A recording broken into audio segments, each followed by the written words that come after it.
My partner made everyone believe he was dying of cancer, but after he walked out on me and our baby, I exposed the truth, and now every woman he's lied to knows he used his fake illness to get what he wanted.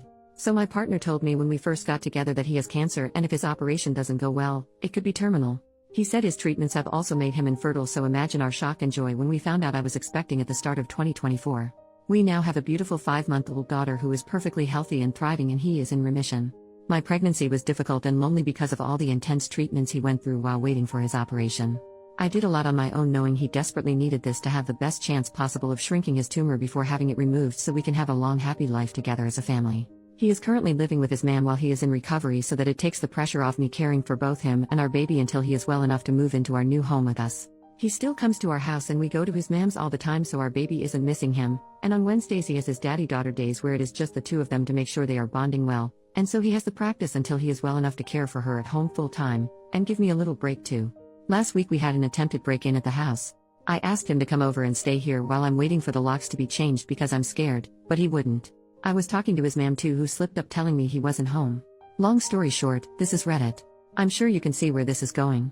We argued for almost 2 days before my suspicions became too much and I went to Facebook. It took me less than an hour to find the first 2 women. During my pregnancy I was suspicious of a lot of things and put it all down to my hormones, as he would continuously tell me that I am paranoid and hurting him when I asked. One thing my paranoia just wouldn't let up about was his cancer and his treatments. I asked his mom about it, who told me he doesn't have cancer but he is having treatments. He has an autoimmune disease which he receives transfusions for. Very serious but nowhere near terminal and no operations required. She also informed me he was in rehab, not the hospital. He was addicted to coke and was trying to recover for me and our baby. I never mentioned to him that I knew. I assumed it was the embarrassment of wanting to get clean without me knowing so he could be a good partner and dad.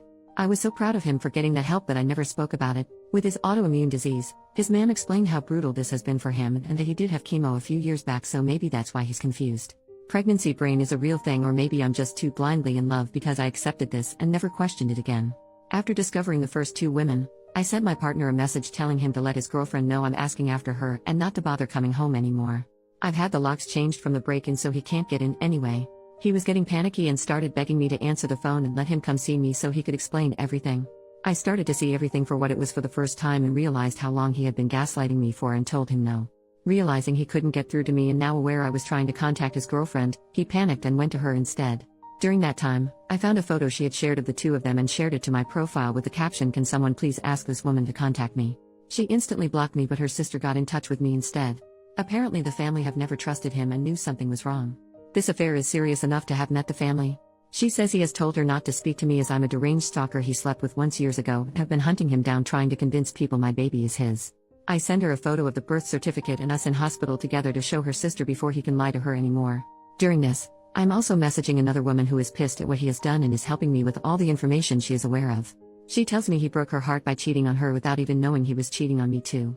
So far I have the current timeline. Chemo in March? A 19-year-old. Rehab in April to July? A woman of an appropriate age this time but also cheating on her. August to now? His 20-year-old girlfriend. I then find out his emergency cancer medication that he had to leave for in the middle of labor was actually the fact my 2 failed epidurals, screaming in agony begging the doctors to help because I thought I was dying while the emergency team rushed in to place extra monitors on our baby in distress was actually just a huge turn-on for him, so he needed to go sleep with a 20-year-old before making it back just in time to kiss me before I went into emergency surgery. This was Sunday, it is now Saturday the following week. I made a post on Facebook calling out my partner for his actions, with photographs, medical notes and evidence, and asking people to leave me alone on Tuesday after 48 hours of no sleep, multiple calls to the crisis team and a barrage of harassment from his friends and family who want to sue me for character defamation. If this was a regular affair, I'd lick my wounds and move on, but I have now learned I have been leaving my daughter alone with a drug addict who is claiming he doesn't know me or his daughter to others but demanding custody rights to me. Tens of women have now come forward who have also dated him during our relationship with no idea of me or each other. This is obviously really shitty, but what upsets me the most is that I noticed the pattern. He has told every single one of these women that he has cancer and can't get them pregnant. I said my labor and delivery was difficult. I was induced due to an infection I had. My GP had told me I had an STI, and although I understood and took the treatment and was induced, my madly in love pregnancy brain never accepted it as an STI until I went back this week and checked my hospital discharge notes, and it was there in big bold letters. Sensitive, partner STI. He has been telling women that he has cancer and can't get them pregnant so they don't need protection, which led to an STI which almost unalived me and his daughter in labor, and he wasn't even there to be with us because he was sleeping with a young girl who also believes he has cancer. I decided to let everyone know that he in fact does not have cancer by using a screenshot of his mom's messages. All the women he has slept with to make sure they take a pregnancy and STI test, all his friends who he has been guilting for years over his condition, and also social services and the police for sexual endangerment. Me and my daughter now have safeguarding in place for us from a local organization for women leaving abusive relationships, so I feel very safe to reveal the truth about him and make sure all of his partners are safe and informed, seeing as he couldn't uphold his legal obligation of declaring an STI. I guess his postpartum girlfriend will do it for him. I have also had contact from many of his old friends, band members and ex-partners who have all gave me testimonies to use for the police and as backup for if his mother does in fact try to sue me. This man has been lying and manipulating women for over 9 years. So far everyone is now aware of his lies and I am waiting for my in-person meeting with the police. I can't imagine any updates from here as it will only be a legal battle that probably can't be shared, but if anything else of interest comes too, I will make sure to write about it. Edit to add. Oh, also, my partner is a primary school teacher. Some of OP's relevant comments.